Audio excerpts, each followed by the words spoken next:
Antisemitic fallacies, 9 of them, must be overcome via reason, logic, and education, not vilification, force, or Zionism. By Jorge Besada. This article is loosely divided into 5 parts.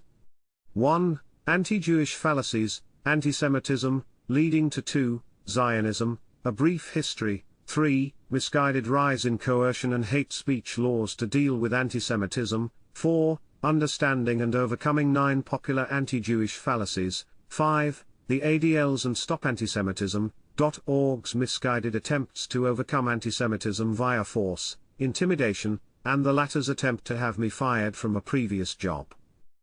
Antisemitism must be understood for what it really is, a set of fallacies or intellectual errors which have manifested themselves in various injustices against Jews. Although the Western world has overcome many fallacies like slavery and unequal treatment of women, significant antisemitism still remains. Had we overcome antisemitism, say in the 1850s, Jews would have been safe and prosperous in Europe, thus all the chaos arising from Zionism could have been avoided. World War II would have likely not occurred, since Hitler would not have harassed Jews via his absurd Nuremberg race laws which forbade Jews from marrying non-Jews among other injustices, nor would have he referred to Jews as a harmful bacillus, nor would Kristallnacht have taken place, whose negligent handling by the Hitler government and cruelty further polarized relations between Germany and the West, helping lead to war. There would have been no Holocaust, no terrorist acts against Jews, no October 7th, and so on. In the not-too-distant past it could be said that the Western world still lacked the necessary intellectual tools needed to overcome anti-Semitic fallacies. For example, from 1348 to 1351 over 10,000 Jews were killed for allegedly causing people to die of illness during the so-called Black Death. After centuries of scientific progress, which includes a Darwinian revolution where we understand all Homo sapiens are just part of the same species of smarter apes, it is obvious that killing thousands of Jews for some sickness is a massive fallacy injustice. It is important to keep in mind that anti-Jewish fallacies and Jewish fallacies grow from each other and understandably go back thousands of years. Consider the following. On October 16, 2010, Rabbi Ovadia Yosef, founder and spiritual leader of the largest religious political party in Israel, Shas, which won 11 of 120 Knesset seats in the 2009 elections, and is also a former Sephardi chief rabbi of Israel, which can be seen as the sort of pope of the Sephardic Jews, said in a sermon that Goyim, non-Jews, were born only to serve us. Without that, they have no place in the world, only to serve the people of Israel. Why are Gentiles needed? They will work, they will plow, they will reap. We will sit like an effendi and eat. That is why Gentiles were created. His funeral was attended by over 800,000 adoring smarter apes who absorbed a Jewish identity in Jerusalem. If this smarter ape can have such views a decade into the 21st century, just imagine what other rabbis in the even more mystical past would say about non-Jews and the understandable bad blood between them and surrounding Muslims, Christians. Unfortunate, but what can we do? We are slightly smarter apes after all. The point of the above is to highlight what should be obvious: we are just dealing with equal Homo sapiens, Jews and non-Jews, making understandable errors. Prior to the so-called Enlightenment and the growth of freedom and individual rights, Jews, women, slaves, anyone who was not part of whatever the rulers were at the time, had to deal with less freedom. But as it became moral and fashionable to respect the freedom of all human beings regardless of race, sex, age, religion, etc., and thus be concerned with the rights freedoms of minorities, the restrictions against Jews became an increasing concern and/or blemish on rulers' governments that wanted to be seen as civilized in the growing march towards more freedom. Jews gained equality under the law in the US and France in 1791, Ottoman Empire, 1856, United Kingdom, 1858, Austro-Hungarian Empire, 1867, and German Empire 1871. According to Grok AI, from 1800 to 1900, 200 to 300 Jews were killed due to anti-Jewish violence, with 0 deaths occurring outside of the Russian Empire. It is obvious that in the areas of the world where the law was catching up and evolving an environment where all Homo sapiens were treated as the equal Homo sapiens that we are, anti-Jewish fallacies were going away. Unfortunately, even though it is obvious that the freedoms and general well-being of Jews was rapidly increasing, Zionists fooled themselves and the entire Western world into attempting to prevent ill treatment of Jews, not via reason and education, which are the only ways to overcome fallacies, but via vilification, force and separation via Zionism, which could only increase anti-Jewish fallacies, reversing the trend towards socio-economic harmony, and putting mankind on a path to World War II. The Israeli-Palestinian conflict and the current worldwide polarizations that grow from it. U.S. Speaker of the House, Mike Johnson, mentioned that Hamas and Hezbollah are proxies of Iran, and they're tied in now with Russia and China. I mean, it is a new axis of evil. That's how we see it. Thus we can easily see how Zionism, which is a reaction to anti-Jewish fallacies, is really what segregates the world between good and evil. At the core of Zionist ideology mythology is the flawed belief that the Homo sapiens who identify as Jews, are so different from the other Homo sapiens, that in order to overcome mostly European anti-Jewish fallacies, which the Zionists naively see as some pre-Darwinian quasi-religious mystical irrational evil hate, they must live apart from others and create a Jewish state in the holiest of areas in the Western world that was overwhelmingly populated by Muslims, Christians, and fellow Jews who for understandable reasons were adamantly opposed to living in a Jewish state, with a coerced Jewish flag, anthem, and overall national identity concocted by misguided European ideologues who inherited some of the imperialist, racist and socialist fallacies of their times. For example, David Ben-Gurion, Israel's first prime minister, was a hardcore atheist who eagerly attended Moscow in 1923 to celebrate the 7th anniversary of the Bolsheviks' October Revolution and get a glimpse of his hero, fellow Jew Lev Davidovich Bronstein, Trotsky. Just like socialist identity morality replaced the previous identity morality of many Russians and Chinese and other cultures as it attempted to create the socialist man who was to be selfless, learned, healthy, muscular, and enthusiastic in spreading the communist revolution, and criminalized dissent, so would Zionists design a new identity. As leading Zionist ideologue Vladimir Jabotinsky writes, take the typical Yid Jew of today and imagine his diametrical opposite, because the Yid is ugly, sickly. We shall endow the ideal image of the Hebrew Zionist with masculine beauty, as well as a new morality, as Jabotinsky writes in his classic article The Iron Wall, 1923. We hold that Zionism is moral and just. And since it is moral and just, justice must be done, no matter whether Joseph or Simon or Ivan or Achmet agree with it or not. There is no other morality. And also push to criminalize immorality, thus anti-Zionism.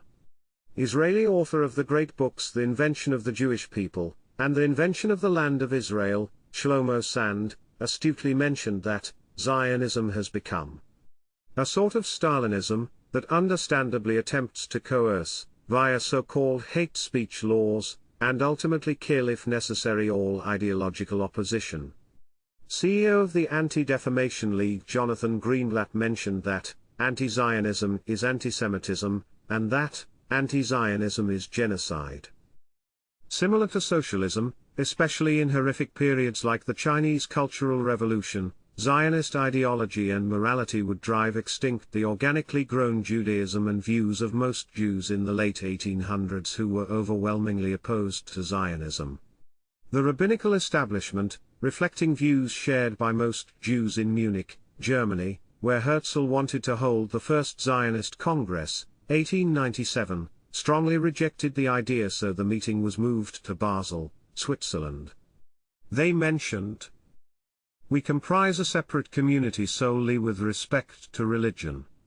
Regarding nationality, we feel totally at one with our fellow Germans and therefore strive towards the realization of the spiritual and moral goals of our dear fatherland with an enthusiasm equaling theirs." The Zionification and thus destruction of Judaism, as it redefined an evolved 3,000-plus-year-old religion into an ethnocentric national identity led by a bunch of atheists, Herzl, Ben Gurion, etc., replaced dispersed identities and cultures which shared a common language and strived towards the realization of the spiritual and moral goals of the towns and cities where their humble synagogues were located and increasingly shared with non-Jews, for a separatist exclusive Zionist nationalist identity that was ultimately tied to the fallacies of coercing millions into living under a Jewish state and overcoming anti-Jewish errors via force, vilification, and separation. And anyone who disagrees is ultimately an immoral criminal because per Jabotinsky there is no other morality. Judaism, Islam, Christianity, and the newer secular Darwinism, all properly preach potential coexistence among all Homo sapiens, but like a rocket that is just about to reach orbit but runs out of fuel and comes crashing down to Earth, Zionism would inadvertently transform Jewish identity and pull Western civilization back to a more ethnocentric and mystical good versus evil identity worldview. In many ways Zionism is a far deadlier primitive ideology which takes us back thousands of years, as could be seen when secular MIT graduate Benjamin Netanyahu told IDF soldiers, "You must remember what Amalek has done to you," says our Holy Bible. And we do remember? For Zionist ideologues, overcoming anti-Jewish fallacies was never a priority.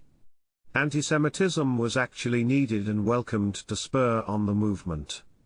Herzl writes in his foundational essay, The Jewish State, 1896. The antisemites will be our most steadfast friends. The antisemitic countries will be our allies. Great exertions will hardly be necessary to spur on the movement. Antisemites provide the requisite impetus. They need only do what they did before, and then they will create a desire to emigrate where it did not previously exist, and strengthen it where it existed before. Hitler's anti-Jewish fallacies and resulting policies obviously played a leading role in motivating many Jews to do everything in their power and ultimately succeed in destroying Hitler's government via World War II at the horrible cost of 80+ million lives. After the US entered World War II, leading Jewish Zionist ideologue Chaim Weizmann mentioned the obvious: "This war is our war." In a speech on December 3, 1942, in New York he mentioned, "We are not denying and are not afraid to confess that this war is our war and that it is waged for the liberation of Jewry. Stronger than all fronts together is our front, that of Jewry. We are not only giving this war our financial support on which the entire war production is based, we are not only providing our full propaganda power which is the moral energy that keeps this war going. We have to overcome Jew-Gentile fallacies." Smile. Attempting to overcome antisemitism, or any fallacies, via violence, as hate speech laws attempt to do, just leads to new injustices, as harming someone just because flawed ideas make sense to them does nothing to help them understand their potential flaws and should be seen as barbaric, antiquated and counterproductive. If people have erroneous views, we want to encourage them to express them so we can better understand how the fallacies arise and improve the arguments to overcome them. If someone hates all Jews or blacks or Cubans, etc., as long as they are civilized enough to not harm them or their property, then they meet all the requirements needed to have a cordial and prosperous order that gives freedom and emerging competition of ideas the peace and tolerance needed to eventually overcome fallacies, and still have a prosperous order even if the fallacies remain. Consider the following: Wacław Długoborski, the former head of research at the Auschwitz Museum mentioned. Up until 1989 in Eastern Europe, a prohibition against casting doubt upon the figure of 4 million killed was in force. At the memorial site of Auschwitz, employees who doubted the correctness of the estimate were threatened with disciplinary measures. After the collapse of the Soviet Union in the early 1990s, the total number of people estimated by the official coerced competition-immune narrative to have been killed in Auschwitz was revised from 4 million to 1.5 million, and soon after revised again to about 1 million. All alleged extermination camps have experienced similar large downward revisions. Given the above, and prior to these massive revisions, someone doing their moral duty of speaking the truth as they saw it, saying that the 4 million figure was a gross exaggeration, or error, would have been erroneously unjustly vilified, sent to prison, or killed for resisting arrest. How unjust horrible is that? Also consider Emma, who lives in Germany, and reads books from authors like Jewish-born scholar Ron Unz, who studied physics and ancient history and has graduate degrees from Harvard, Cambridge, and Princeton, and German chemist Germa Rudolph. These researchers claim that the mass gassings narrative was primarily a Soviet communist fabrication introduced as fact by Stalin's legal team at the post-World War II Nuremberg trials to punish the Germans, thus inadvertently helping spark a massive myth. Emma is persuaded by their ideas, does her moral duty of speaking the truth as she sees it, and is then sent to prison due to Holocaust denial laws in Germany. Again, this would be a great error and injustice. If we assume that the mainstream Holocaust narrative as described by Yad Vashem, the World Holocaust Remembrance Center, is very close to the truth, and thus through a potential mixture of genuine error, negligence or fraud, Ron and Germa spread fallacies, it would once again be horrible to punish Emma, or anyone who is persuaded by any arguments. Under no circumstances should people be made criminals simply because of the ideas that make sense to them. Further consider the case of former German lawyer and political activist Horst Mahler, who was sentenced several times to a cumulative 14 years in jail for questioning the mainstream Holocaust narrative. Horst mentioned the following somewhat scary statement on April 19, 2017, as part of a longer anti-Jewish rant, Mahler's speech before returning to prison, April 19, 2017. Jews are on a divine mission to destroy humanity. The Bible states this categorically. Closer to our times we have current Polish politician and denier Grzegorz Braun, who mentioned on November 24, 2025 outside of Auschwitz-Birkenau that Poland is for Poles, not Jews, even though there are synagogues in Poland that go back to the early 1400s. He referred to a bill that would encourage Jewish living in Poland as being akin to inviting Hannibal Lecter to move in next door. Ouch. These men are ultimately not hounded by a grand conspiracy of malicious Jews, they are persecuted as the result of their own fallacies and by the ignorance of the masses that fools people into attempting to overcome errors by destroying the very freedom of speech needed to overcome them. I believe that Mr. Mahler and Mr. Braun are making very understandable intellectual errors, but putting them in jail over such fallacies is a cruel and counterproductive barbarity that does nothing to overcome the errors, and further contributes to anti-Jewish fallacies by once again making it appear to many as though the Jews as a group, or even more misguided, as a race, want to silence criticism for nefarious purposes. Former United States Special Envoy for Monitoring and Combating Antisemitism, Deborah Lipstadt, is a staunch defender of freedom of speech and wisely opposes things like Holocaust denial laws which make criminals out of people who disagree with whatever the government-mandated coerced competition-immune view on the Holocaust is at the time. Although there are many wise, courteous, astute fellow Homo sapiens who identify as Jews, Muslims, Christians, Russians, Cubans, blacks, whites, etc., unfortunately the reason of the few is no match for the understandably ignorant, negligent, scared and vengeful masses and naive wannabe heroic politicians who are susceptible to tribalistic mob behavior and the uncivilized criminalization of ideas and further growth of cancel culture, doxing, etc. Scaring or coercing people into silence is the opposite of what a truly civilized population which properly understands the benefits of freedom of speech should be doing. For the great Jewish-born economist Ludwig von Mises, we must have a fight against error. Labeling people immoral or lunatics crazy only makes things worse. Mises writes, "The problems involved are purely intellectual and must be dealt with as such.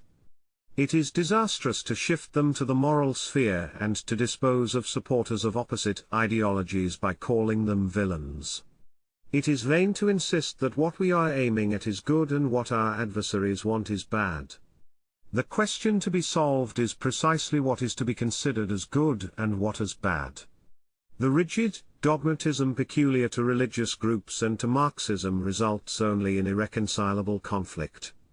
It condemns beforehand all dissenters as evildoers, it calls into question their good faith, it asks them to surrender unconditionally. No social cooperation is possible where such an attitude prevails. No better is the propensity, very popular nowadays, to brand supporters of other ideologies as lunatics. Psychiatrists are vague in drawing a line between sanity and insanity. Per Mises again, we must focus on the ideas fallacies which then lead to the war's horrors. It is ideas that group men into fighting factions, that press the weapons into their hands, and that determine against whom and for whom the weapons shall be used. It is they alone, and not arms, that, in the last analysis, turn the scales. And look at history with sympathy, trying to understand how people fooled themselves into disastrous ideologies instead of just making condemnations. Neither as judges allotting praise and blame nor as avengers seeking out the guilty should we face the past. We seek truth, not guilt. We want to know how things came about to understand them, not to issue condemnations. History should teach us to recognize causes and to understand driving forces, and when we understand everything, we will forgive everything. Next we will do what most Jews and sympathetic supporters should have done to overcome antisemitism, explain root fallacies, 9 of them, leading to antisemitism.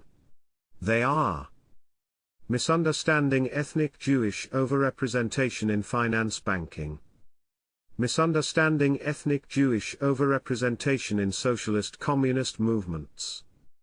Misunderstanding ethnic Jewish overrepresentation in pornography, LGBT, etc. 4. Hollywood. 5. Ideological movements whose views deviated from established religious traditions. Religion-influenced anti-Jewish fallacies. Confusing the effect of shared ideology with nefarious conspiracy. Misunderstanding ethnic Jewish overrepresentation leadership in science, especially when it goes bad. Erroneously and negligently blaming Zionists for wars and geopolitical chaos without properly taking into account the role that antisemitism plays in fueling them. Both Jews and non-Jews should understand the below. And we finish by criticizing how organizations like the ADL, and StopAntisemitism.org, which tried to get me fired from a previous employer, erroneously attempt to combat antisemitism via force vilification. Jewish overrepresentation in finance banking. We begin with the most nuanced and consequential. 1. Confusing Jewish overrepresentation in finance banking with some maliciousness. To properly understand this fallacy and its many subtle ramifications, we have to begin with a brief economics lesson. Money lending, finance banking, and the phenomenon of interest rates greatly help society in 2 ways. 1. They allow entrepreneurs to have access to greater quantities of wealth needed to carry out big projects, skyscrapers, factories, etc., and 2. They motivate people whose inferior potential business ideas do not have a return on investment greater than prevailing interest rates to save, and thus accumulate and place the wealth they would have otherwise consumed under the control of borrowers. Entrepreneurs whose ideas do have a return on investment greater than prevailing interest rates, as they make a profit large enough to pay back the loans with interest.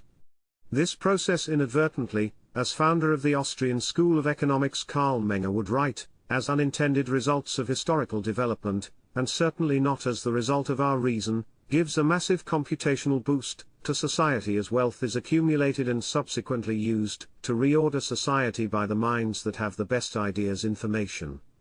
The interest rate is like a barometer that inadvertently helps a mind CPU decide whether it should do the saving or borrowing. See my article Interest Rates, Computational Boosts, and the Austrian Theory of the Business Cycle.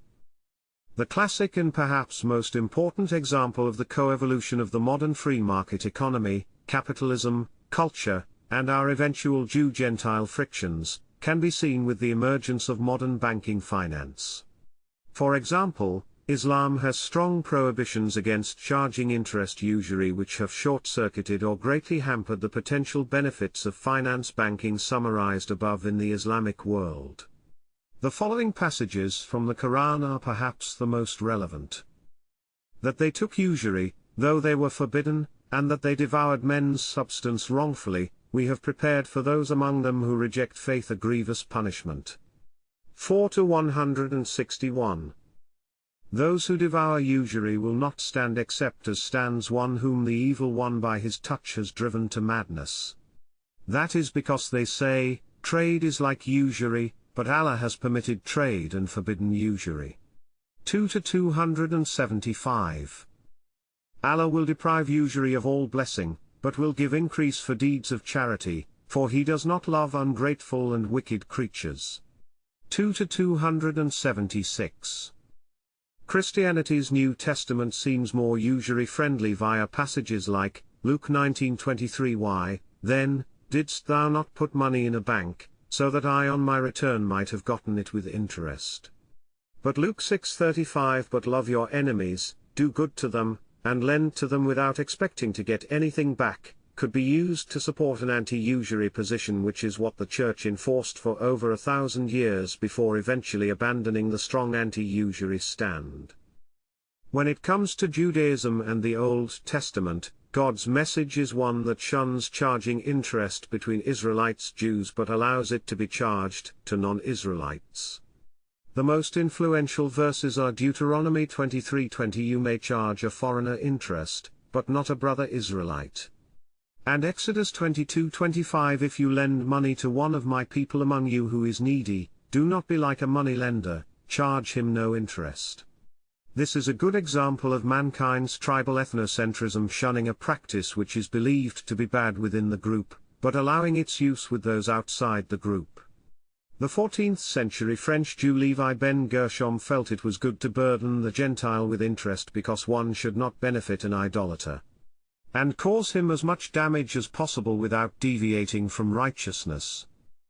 These few religious scriptures have had profound ramifications. In a Christian world that would excommunicate usurers, moneylenders, Jews being immune to excommunication found an advantage as moneylenders, an advantage that also came with risky court battles, as Christian creditors would sometimes try to play the charging interest is against God card when it came to paying their debts. The prevalence of Jews as moneylenders even shows itself in the Magna Carta, where there is a small section establishing some rules when dealing with Jewish moneylenders. Regarding the prevalence of Jews in money lending, historian Paul Johnson writes, "The Jews reacted by engaging in the one business where Christian laws actually discriminated in their favor, and so became identified with the hated trade of money lending." Rabbi Joseph Colon, who knew both France and Italy in the second half of the 15th century, wrote that the Jews of both countries hardly engaged in any other profession. In their excellent biography of F.A. Hayek, Caldwell and Klausinger write, "Rulers who sought social improvements recognized the economic value of having Jews in their communities. The Catholic Church banned usury, but Jews were permitted to engage in money and credit transactions that brought economic benefits to society while sidestepping the prohibition." Johnson mentions other ways in which Jews helped push the world in a more capitalist direction. One was financial innovation via their influence in the development of stock markets. Another was their stress on the importance of advertising. Better advertising speeds up competition and its spread of superior ideas products, so it is a great boost to civilization order. Johnson also mentions how Jews were exceptionally adept at gathering and making use of commercial intelligence. Johnson, p. 286, "For centuries Jews had evolved into a sort of extended family that covered much of the Western world. They ran sensitive and speedy information systems which enabled them to respond rapidly to political and military events and to the changing demands of regional, national and world markets." Johnson, p. 286, the September 27, 1712 issue of England's Spectator described the Jews' influence as follows. "They are so disseminated through all the trading parts of the world, that they are become the instruments by which the most distant nations converse with one another and by which mankind are knit together in a general correspondence. They are like the pegs and nails in a great building, which though they are but little valued in themselves, are absolutely necessary to keep the whole frame together. It was bad enough that they rejected the divinity of Christianity and Islam and practiced usury, but Jews were also fierce competitors who would upset Christian businessmen by disrupting their anti-competitive customs, all for the great benefit of the consumer and European social order and culture, of course. Historian-economist Werner Sombart mentions how, according to the values at the time, to take away your neighbor's customers was contemptible, unchristian, and immoral. Sombart, p. 129. For example, in 1745 Toulouse, France, Christian traders complained that everybody runs to the Jewish traders. Sombart, p. 126. In Poland, 1619, difficulties and stumbling blocks are put in the way of merchants and craftsmen by the competition of Jews. Sombart, p. 126. In England, 17th-century English merchant and one-time governor of the East India Company Josiah Child mentioned, "The Jews are a subtle people," depriving the English merchant of that profit he would otherwise gain. In Prussia, 1750, the merchants of our town complain that Jewish traders who sell the same goods do them a great harm, because they sell at a lower price. Sombart, p. 142. The great economist Ludwig von Mises writes, "The Nazis have an ally in every town or village where there is a man eager to get rid of a Jewish competitor. The secret weapon of Hitler is the anti-Jewish inclinations of many millions of shopkeepers and grocers, of doctors and lawyers, professors and writers. Economic competition, which emerges from people's freedom to trade their private property with the companies they calculate have the best products prices, motivates billions of minds, entrepreneurs, companies to innovate and copy each other's competitors' innovations, thus inadvertently cooperate in the generation and spread of superior information and subsequent socio-economic order." Hitler, who like most popular leaders was simply the embodiment of the economic fallacies, myths, prejudices of the times, was of course a coercive competition-immune central planning National Socialist, Nazi, who had little understanding of the vital role that private property, freedom, and emerging economic competition play in generating and spreading superior information and order. See my article How Economic Competition, Rational Economic Calculation, and Civilization Emerge from Private Property. Hitler erroneously saw things like the emerging stock markets and the finance industry, especially given the relative over-representation of Jews, as some gimmick scam plotted by Jews to the detriment of non-Jews. His fallacies' ignorance can easily be seen in numerous excerpts like this one from a speech given in Munich on July 28, 1922. The vast process of the industrialization of the peoples meant the confluence of great masses of workmen in the towns. Parallel with this was a gradual monification of the whole of the nation's labor strength. Share capital was in the ascendant, and thus bit by bit the stock exchange came to control the whole national economy. The directors of these institutions were, and are without exception, Jews. I say without exception, for the few non-Jews who had a share in them are in the last resort nothing but screens, shop window Christians, whom one needs in order, for the sake of the masses, to keep up the appearance that these institutions were after all founded as a natural outcome of the needs and the economic life of all peoples alike, and were not, as was the fact, institutions which correspond only with the essential characteristics of the Jewish people and are the outcome of those characteristics. Hitler. So we can see how, per Menger again, unintended results of historical development, not some Jewish conspiracy, is what led to Jewish overrepresentation in finance banking, and how ignorance of this fact, as well as the benefits of finance banking stock markets, led the economically ignorant like Hitler and many others to this day to further dislike the Jews. One could say that Jewish culture has been naturally selected, evolved to be more intellectual. Sometimes Jews would be prohibited from owning land, and also if you get expelled from time to time, being a farmer who can lose his land, animals, livelihood, wealth is not a good strategy, but if that which makes you productive has more to do with your mind, like being a craftsman, artisan, merchant, and moneylender, you'll have an easier time surviving such restrictions, expulsions, because the knowledge, skill, wealth goes with you. The aforementioned qualities and especially factors leading to overrepresentation in finance banking all came together to produce one of the wealthiest and most powerful influential families ever, the famous Rothschilds, whose wealth and power could well be described by the following statement made by Nathan de Rothschild. "I care not what puppet is placed upon the throne of England to rule the empire on which the sun never sets. The man who controls Britain's money supply controls the British Empire, and I control the British money supply." Of course.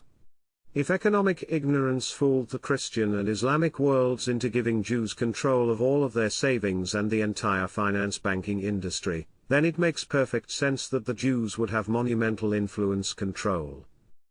Jewish overrepresentation in atheistic socialist communist movements. Next we discuss 2. The fallacy of confusing Jewish overrepresentation in socialist communist movements like Lenin's Bolshevik Revolution with some sinister plot or maliciousness. Socialist movements inadvertently had massive Jewish overrepresentation. There is Jewish leading socialist ideologue, Karl Marx. Lenin's sidekick and founder of the Red Army, Leon Trotsky, born Lev Davidovich Bronstein, was offered by Lenin to be the first leader of what would become the Soviet Union, but Trotsky turned down the idea and told Lenin, "You know very well that a Jew can't be premier in Russia." Jewish author Yuri Slurskin writes in his excellent book The Jewish Century, at the first All-Russian Congress of Soviets in June 1917, at least 31% of Bolshevik delegates and 37% of Unified Social Democrats were Jews.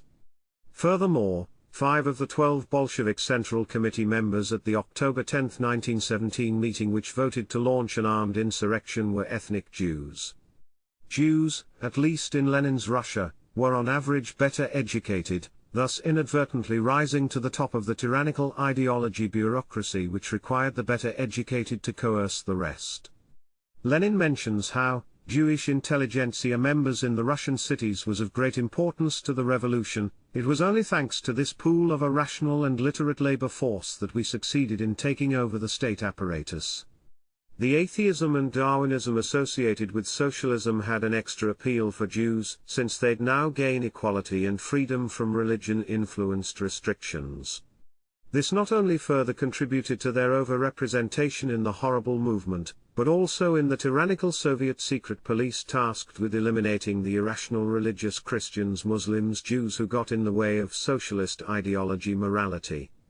Slurskin again. In 1923, at the time of the creation of the OPU, the Sheka's successor, Jews made up 15.5% of all leading officials and 50% of the top brass, 4 out of 8 members of the Collegium's secretariat. Socially alien Jews were well represented among Sheka OPU prisoners, too, but Leonard Shapiro is probably justified in generalizing, especially about the territory of the former Pale, that anyone who had the misfortune to fall into the hands of the Sheka stood a very good chance of finding himself confronted with and possibly shot by a Jewish investigator.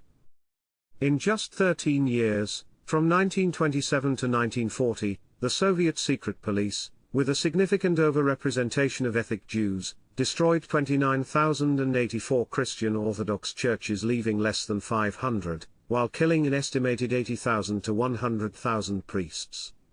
Unlike Jews in the rest of the Western world who had gained equality under the law many decades earlier, the existing Russian bureaucracy still had many dehumanizing restrictions on Jews, understandably leading many to have an additional fervor for revenge and further fool themselves with socialist myths.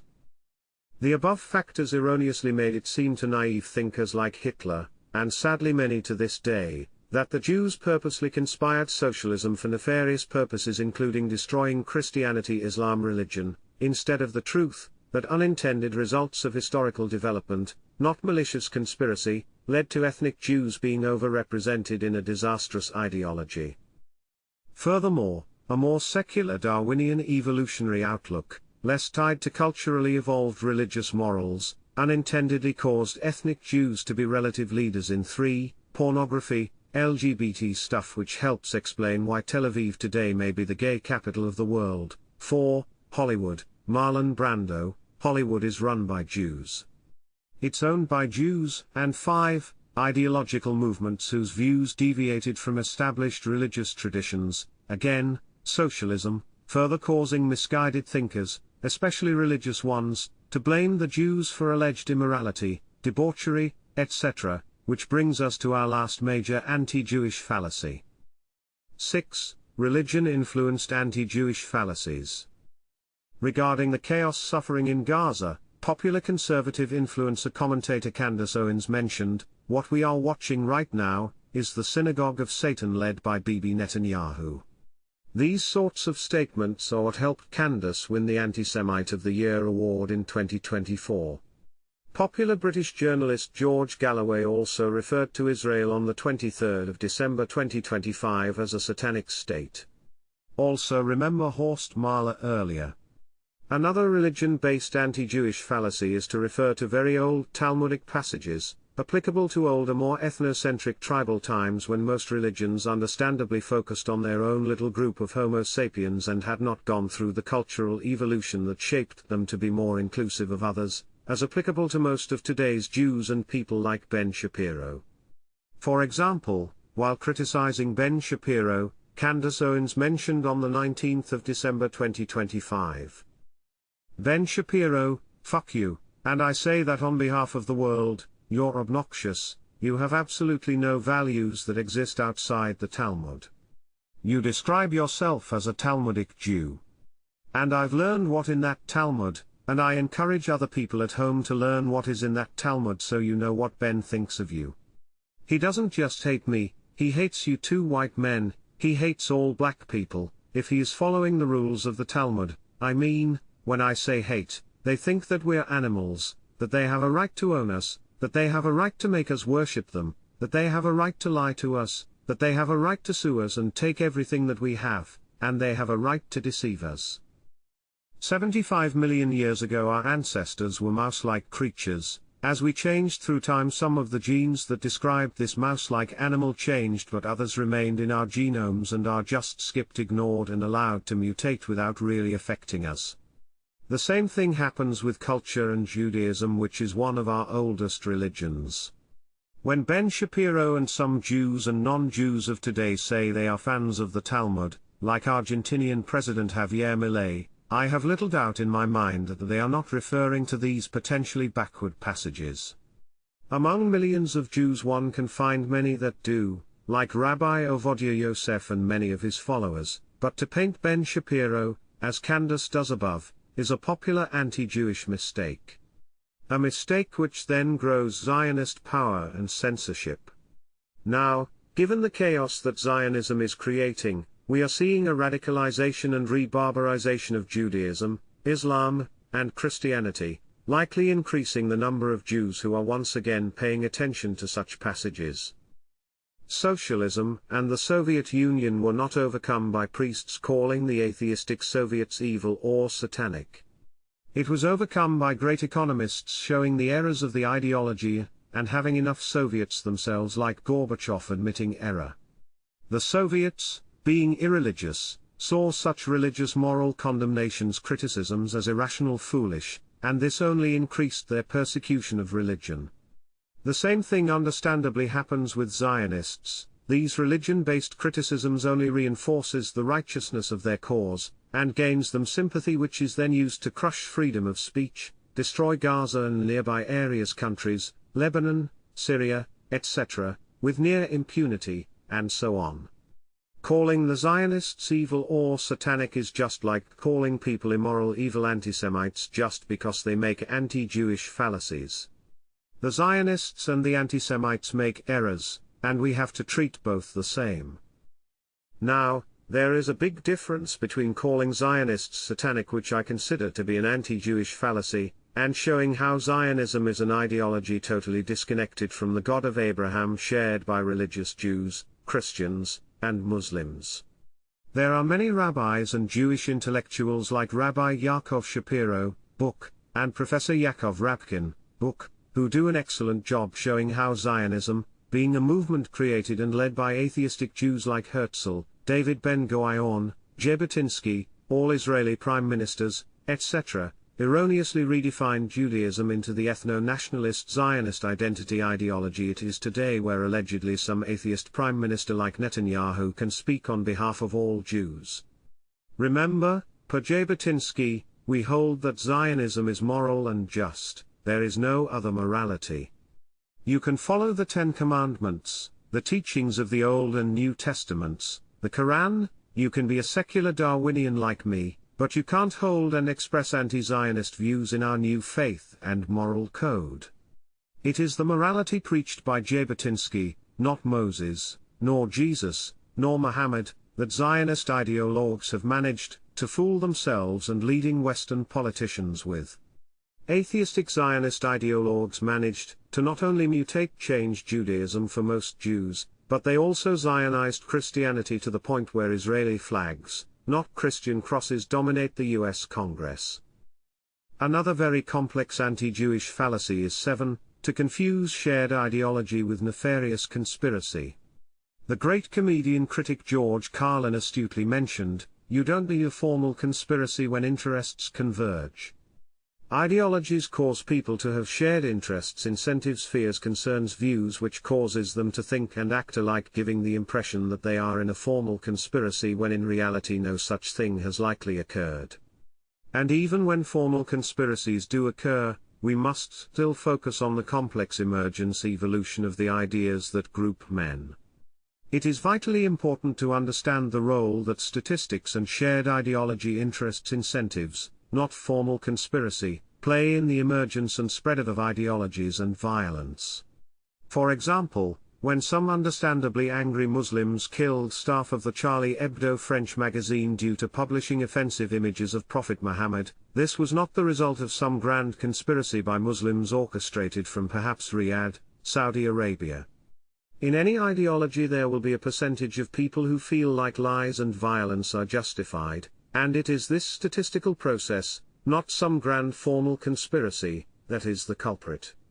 We can see this process in Jew-Gentile chaos via the emergence of groups like the Jewish Defense League, JDL, founded by Rabbi Meir Kahane, which was officially classified as a right-wing terrorist group by the FBI, 2001, and would terrorize critics of Zionism and Holocaust revisionists deniers like fellow Jew David Cole, who famously made a documentary, David Cole in Auschwitz, casting doubt into mass gassings and exterminations at Auschwitz.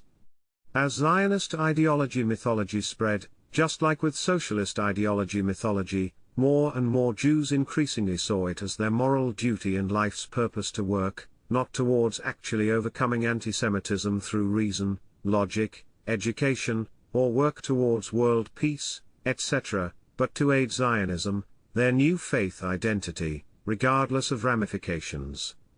And due to pure statistics, some of these Zionists would do nefarious things like faking antisemitism via the famous and very well documented Lavon affair, where Zionists got caught committing terrorist acts in Egypt trying to blame Muslims.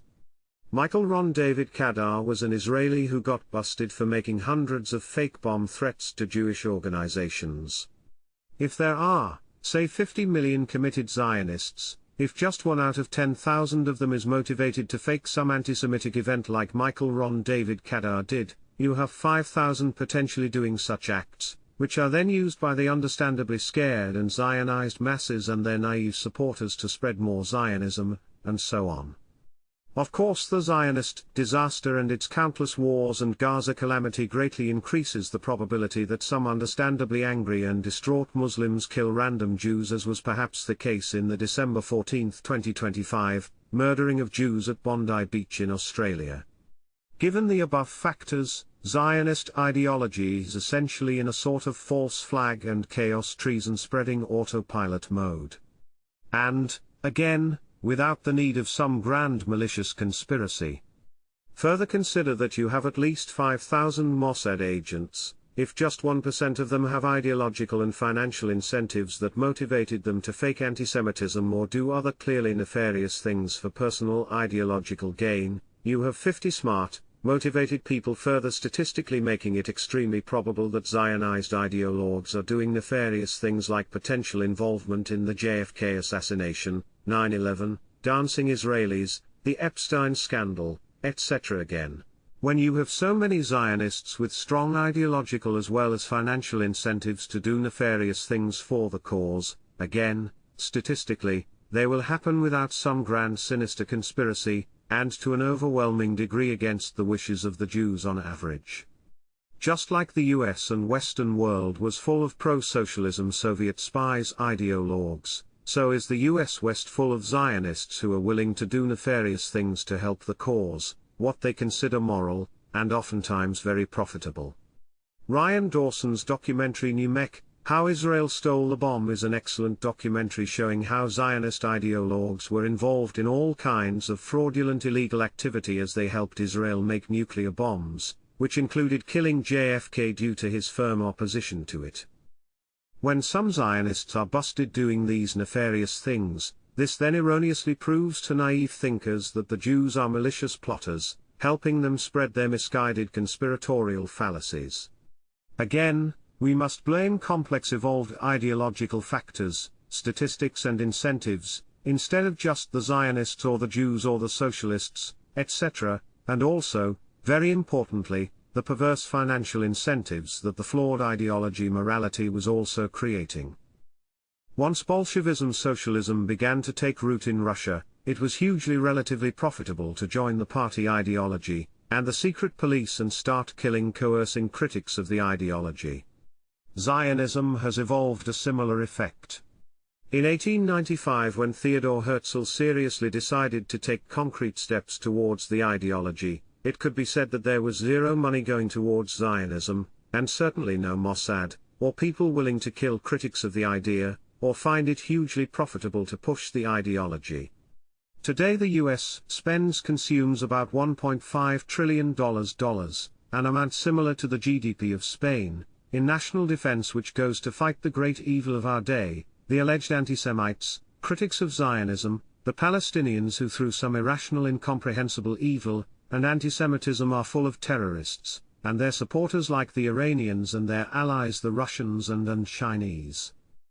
Since due to aforementioned evolved, not conspired factors, ethnic Jews are massively overrepresented in finance and banking, they play an overwhelming role in the American Federal Reserve and the financing of what they consider to be moral good. During the 40-plus year period from 1987 to 2018 which really accelerated the so-called war on terror where Zionist ideology, especially Netanyahu's fallacies, persuaded the US to fight many wars in the Middle East, to destroy governments critical of Zionism, the Federal Reserve, was led by Jews Greenspan, Bernanke, and Yellen who always said yes to the additional debt, and money creation needed to acquire the necessary wealth to finance all the wars Netanyahu felt were needed. A year after the 9/11 attacks, on September 12, 2002, while encouraging the US to attack Saddam over his inexistent weapons of mass destruction, Netanyahu told the US Congress, "The more victories you amass, the easier the next victory becomes. The first victory in Afghanistan makes a second victory in Iraq that much easier. The second victory in Iraq will make the third victory that much easier." Again, the ideology that controls the money supply, is the ideology that can use money to reorder society as it feels is necessary. And over time, not as the result of conspiracy, but the increasing need to kill critics of the expanding Zionist ideology faith, the entire American financial system, and the entire Western world which uses dollars for money and the SWIFT payments system, has been significantly Zionized. Even though Yellen was not Fed chair when the Russia-Ukraine war started, she was still the very powerful Secretary of the Treasury, and soon after the war broke out, she immediately went to Ukraine to meet with, what a coincidence, Zionist Jew Volodymyr Zelensky, to reassure him that the United States has your back, and we will stand with you for as long as it takes. Zelensky, being thoroughly Zionized, sees everything in terms of grandiose good versus evil Homo sapiens. Zelensky told Israeli politicians in a Zoom meeting, "You can mediate between countries, but not between good and evil." Hitler had anti-Jewish fallacies of course, as I elaborate on above and in this short article the economic fallacies underpinning Hitler's disastrous views, but he was not some non-Homo sapiens maniacal monster wanting to conquer Europe. due to irrational evil. This pre-Darwinian mindset is the co-evolution of anti-Jewish and Zionist fallacies. The increasingly Zionized Jews understandably wanted to destroy Hitler due to his anti-Jewish fallacies, and now, the Zionized Jews want to destroy Russia Putin because Putin knows the Palestinians and Hamas and the Iranians are not some irrational evil terrorists and is rightly critical of the current BB brand of Zionism. Whenever you see someone refer to Putin as the next Hitler who allegedly wants to conquer Ukraine or Europe, you are just seeing someone who has been Zionized. Billions of these dollars eventually make it to hundreds of think tanks, Zionized churches, Holocaust museums, and IPAC, which then spew Zionist fallacies myths just like the Soviet Union's universities, Comintern Communist International, and overall state would spread Marxist nonsense mythology while silencing dissent. It is especially dangerous once the flawed ideology and financial incentives spread through the Secret Service police. A simple-minded, naive and extremely dangerous Zionized evangelical Christian is former U.S. Secretary of State as well as Director of the CIA, Mike Pompeo, whose ideological Zionification of the United States CIA is especially dangerous. Pompeo understandably radiates the simplistic good versus evil, with us or against us, tribalistic mentality in all directions with his hatred of famed courageous journalists and whistleblowers Julian Assange, founder of WikiLeaks, and Edward Snowden, whom he referred to as simple hoodlums and rights. Villains such as Assange, Edward Snowden, Chelsea Manning, they certainly aren't journalists. If they are foreigners, they are enemies. If they are Americans, they are traitors. These crooks claim to be honoring human rights and free expression. They are in fact serving the interests of the most evil and repressive regimes. These enemies and traitors must be punished. I pursued Assange's extradition hard as CIA Director and Secretary of State. I lobbied the Ecuadorians to kick Assange out of his pathetic accommodations inside their embassy, and they finally capitulated. I will be delighted the day he is thrown into an American federal penitentiary. Just one less useful idiot free for Russia to exploit and a warning to all such scoundrels in the future. Pompeo, never give an inch. To a naive good versus evil thinker like Pompeo, the immense complexities and history of the Israeli-Palestinian conflict can be described as: this land, as an evangelical Christian, I am convinced from my reading of the Bible that 3,000 years on to now, in spite of the denial of so many, is the rightful homeland of the Jewish people. This is what Zionism has done to what were once wise, astute, and thoughtful American diplomats. Our leading politicians and bureaucrats like Pompeo, U.S. Ambassador to Israel Mike Huckabee, and U.S. Senator Lindsey Graham are the most dangerous ideologues around, wanting to label everyone some kind of terrorist, including the entire Russian government, as Graham wants to do. Netanyahu once mentioned, "I know what America is. America is something that can easily be moved. Moved to the right direction." And former PM Ariel Sharon told Shimon Peres, "Don't worry about American pressure on Israel, we, the Jewish people, control America, and the Americans know it." Naive thinkers will then notice this Zionification of the West and US government and erroneously point to some plot or malicious conspiracy by the Jews, thus erroneously blaming some inexistent maliciousness by the Jews, instead of complex evolved factors which must include the complex history of real anti-Jewish fallacies and their effect on Jews. The above disastrous Zionification is not the result of malice or conspiracy, neither was the spread of socialism and creation of the Sheka NKVD OPU KGB Soviet secret police. Anyone who actually takes the time to read biographies of leading Bolsheviks like Lenin and Trotsky, or Zionists like Jabotinsky, Herzl, Bibi, David Ben-Gurion, former Mossad head Yossi Cohen, etc., can easily see how we are just dealing with very bright and determined ideologues fooling themselves into disastrous shared ideologies. Another complex side effect of Jewish overrepresentation in secularism is 8. Overrepresentation leadership in science. Jews, and thus Israel, are the per capita world leaders in terms of researchers, scientists, engineers.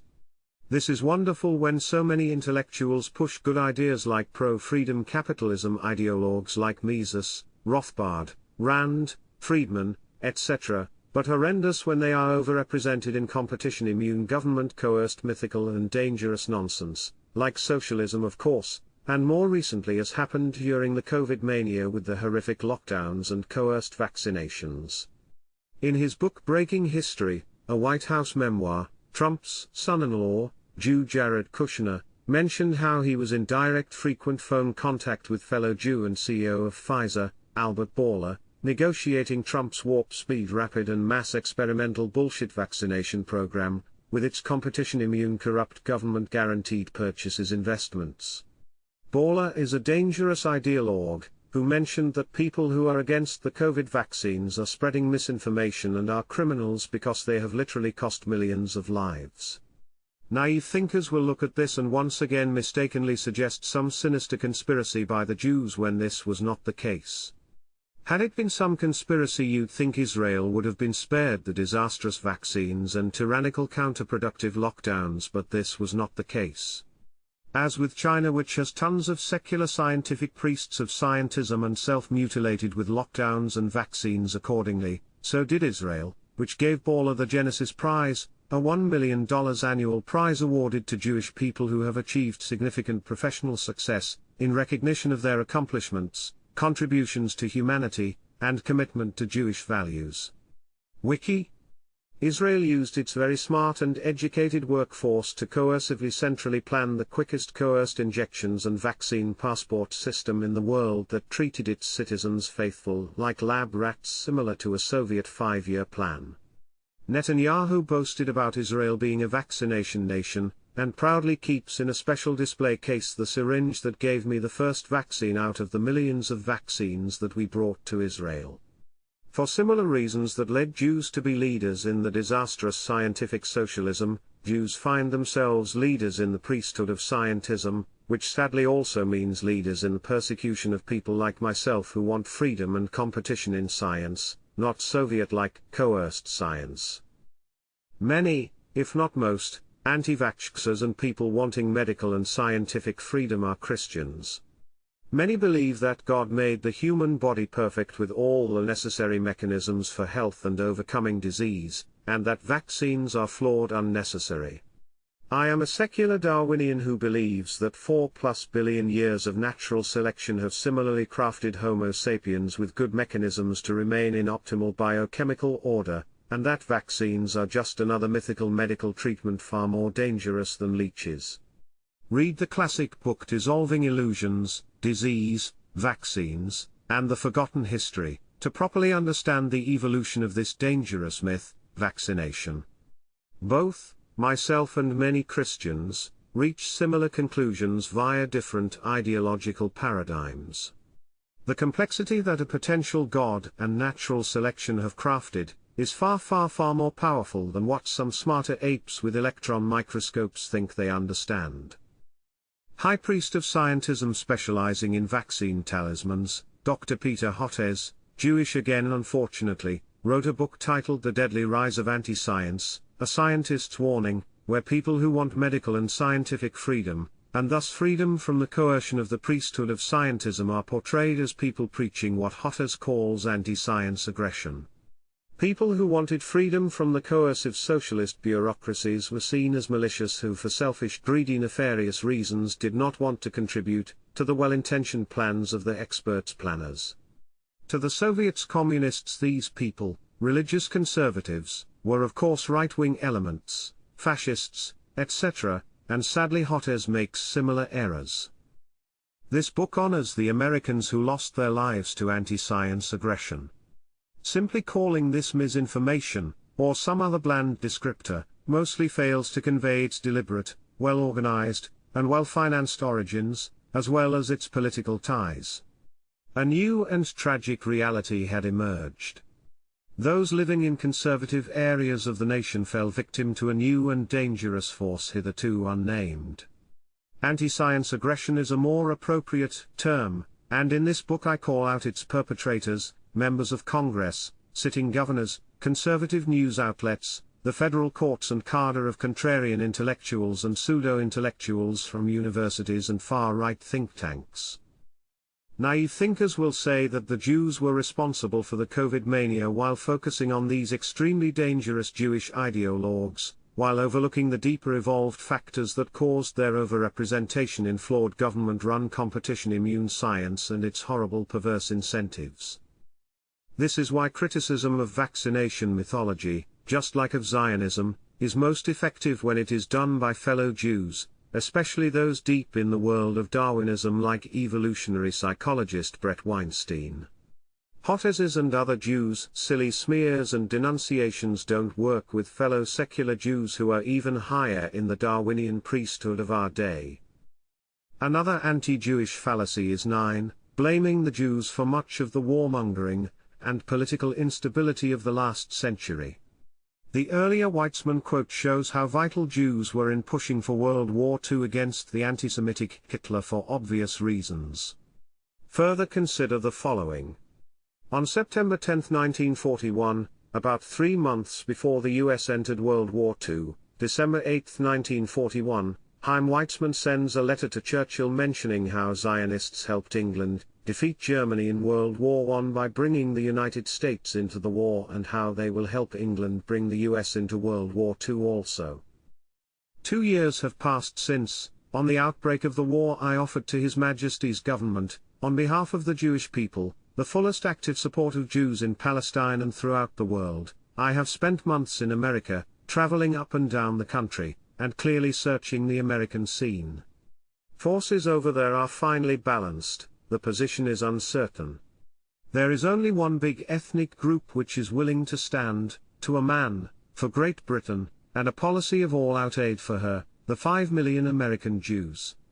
From Secretary Morgenthau, Governor Lehman, Justice Frankfurter, down to the simplest Jewish workman or trader, they are conscious of all that this struggle against Hitler implies. It has been repeatedly acknowledged by British statesmen that it was the Jews who, in the last war, effectively helped to tip the scales in America in favor of Great Britain. They are keen to do it, and may do it, again. In both world wars and obviously all Israel-related wars, American citizens thought they were sacrificing their sons and limbs for some great ideal against some evil forces. Although not entirely, but to significant degrees, they were just doing what the Zionists had fooled themselves into thinking was best and moral. This should not be seen as the fault of the Jews or even the Zionists. Like Lenin and his Bolsheviks, they were just going along with the flawed ideology that appealed to them.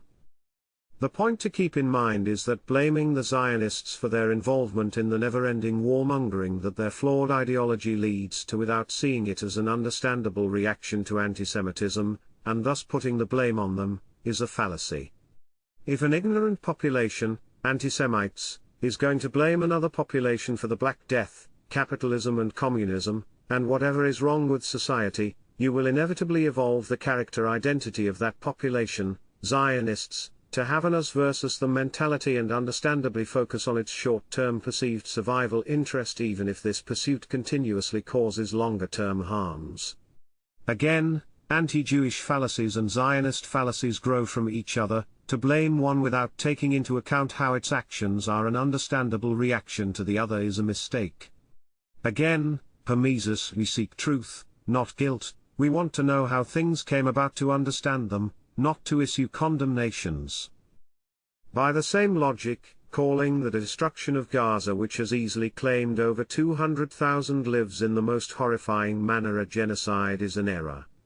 Calling it a genocide essentially places 100% of the blame on the Zionists and portrays them as a nation or large group of people as willfully malignant, once again, overlooking the immensely complex evolved ideological factors that put them in such a situation and mindset.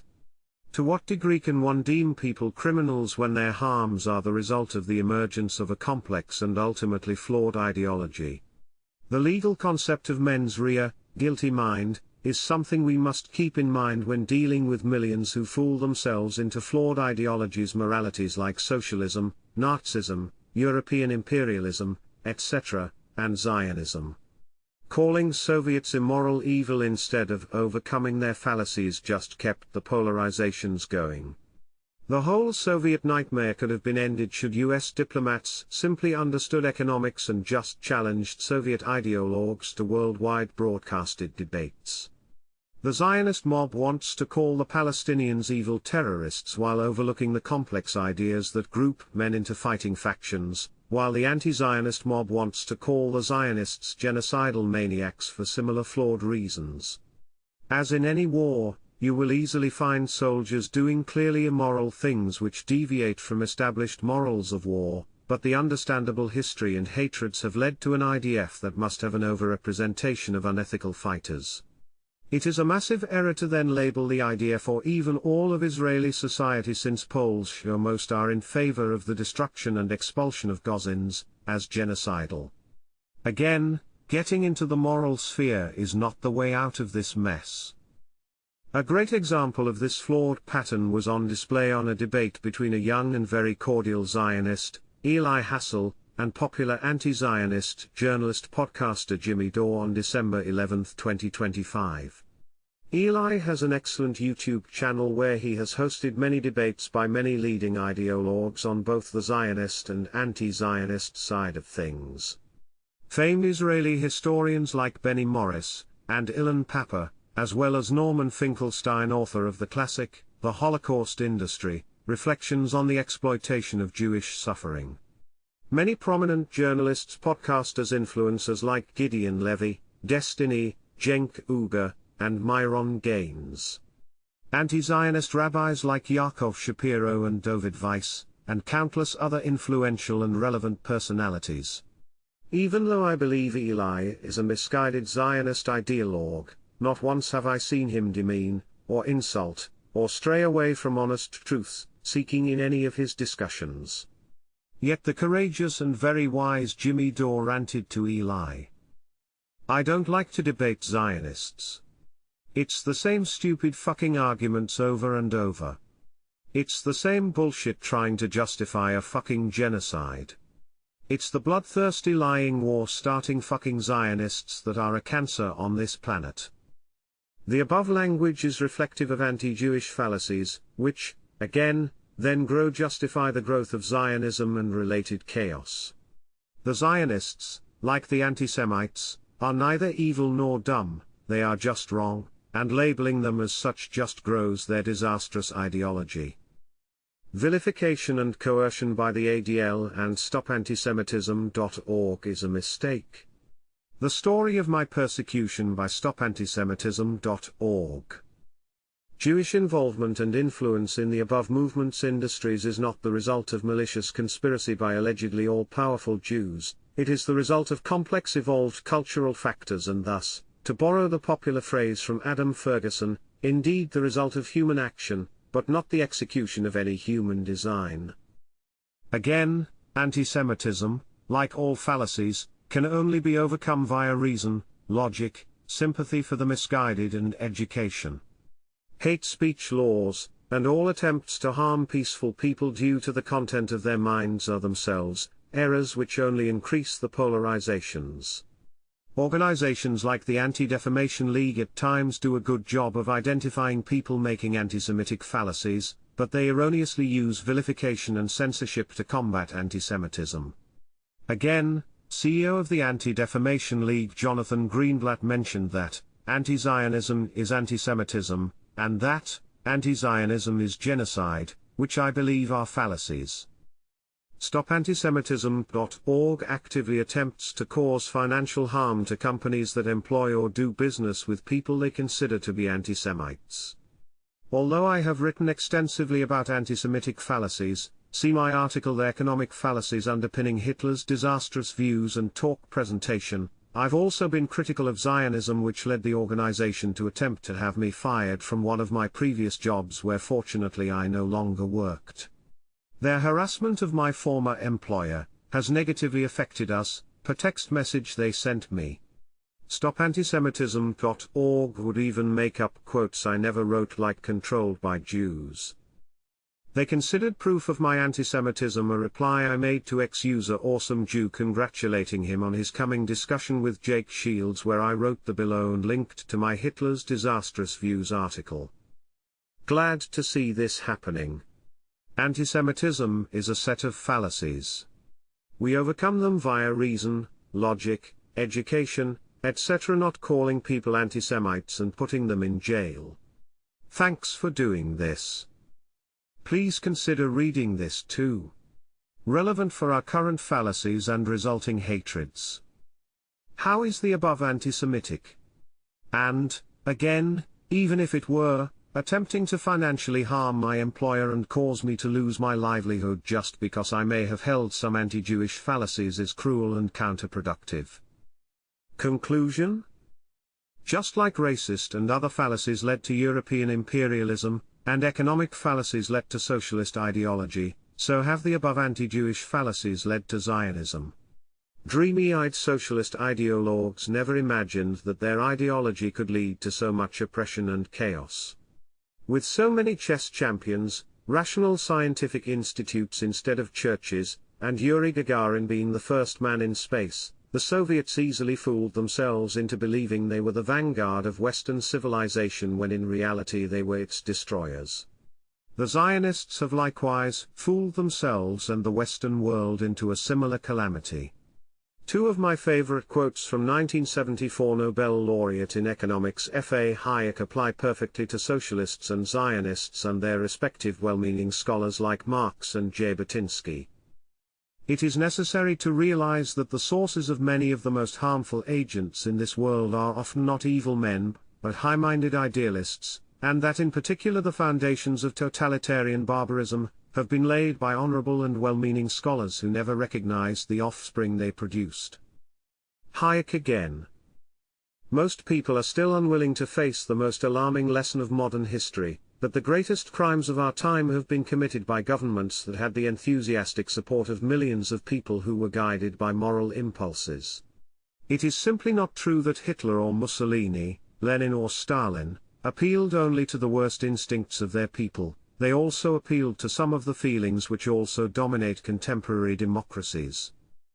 Anti-Jewish fallacies, and the error of attempting to overcome them via vilification, force and separation, instead of sympathy and education, inadvertently fooled Jews into a flawed Zionist ideology and resulting chaos, spreading Israeli state just like socialism led to the Soviet Union. My guess is that the atheistic Herzl, who cared little about Judaism and seriously wanted to alleviate antisemitism by having Jews convert to Christianity, would have been horrified to see the amount of violence, coercion and chaos that the creation and sustenance of his Jewish state has led to. In 1895 he strategized and wrote, "We shall try to spirit the penniless population across the border by procuring employment for it in the transit countries, while denying it any employment in our own country. Expropriation and the removal of the poor must be carried out discreetly and circumspectly." There is a difference between the above, and the massive expulsion of 700,000 plus Palestinians during the 1948 war, further 300,000 during the 1967 war, and perhaps 2 million during the current Gaza calamity. He would have been horrified to see Bibi mention "You must remember what Amalek has done to you." Yaakov Sharet, the son of former Israeli Prime Minister Moshe Sharet, and former Shin Bet officer, was one of the many anti-Zionist Gorbachev-like figures in Israel who realized what a monumental error Zionism turned out to be. He mentioned that, "In the end Israel is a country occupying and abusing another people, as opposed to the false mantra 'I have no other country.' The facts show that there are other countries. There is more than one land. Over 1 million Israelis live abroad." The ideological Zionist commitment evaporates the more the generations pass. People understand that there are better places where to raise children and live. Everywhere has problems, life itself is a problem, but Israel has existential problems. I'm disappointed in the fate of the Jewish people, which divided us into tribes. I'm also disappointed in the character of the state. When I see the Prime Minister with a kippah on his head, I don't feel good. This is not the Israel I want to see. How did it happen that this new place, that was to have brought innovations, became the blackest place, controlled by the nationalist ultra-orthodox? How is it that here of all places, there's reactionism and zealotry, messianism, the desire to expand and control another people? Homo sapiens is in a race against time and technology. Technology is making it increasingly easy for even small groups like Hezbollah, Hamas, and the Houthis to develop deadlier and more sophisticated weapons, and likewise the Israeli Zionist ideology has better ways to spy on the whole planet and likewise silence, coerce, kill its critics.